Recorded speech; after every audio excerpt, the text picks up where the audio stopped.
This is giving out prayer cards in Africa. I don't know which one of the native meetings it is. But when we had the meetings there, we had to have the natives of an afternoon and the whites of a night because they wouldn't let them mix.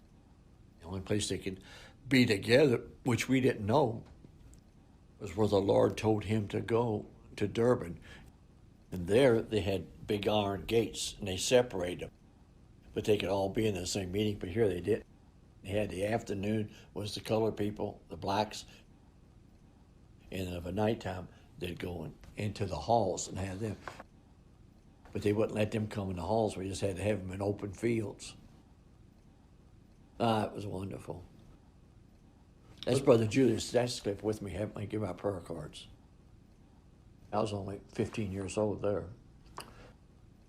But you get to thinking there, the people you see them suffering, you want everybody to have a prayer card. And I'll have to be honest with you, I looked for the worst cases because I knew God was going to heal them. I wanted to see them get healed, But that was what we done to try to keep them from, just conglomerate. Because when they seen one person healed, they were just like, I don't mean it wrong, it's like cattle. They just stampede. They just come right to the platform. Man, they wanted to be healed too. And there was no stopping them because you couldn't get them, the time, you couldn't get them to understand what they had to do to receive it. It didn't make any difference to them, man. They seen that happen. They was ready. Then what he'd do after a little while, he'd bring one up like a cripple, and the Lord would heal him, or a blind, or deaf, or something like that.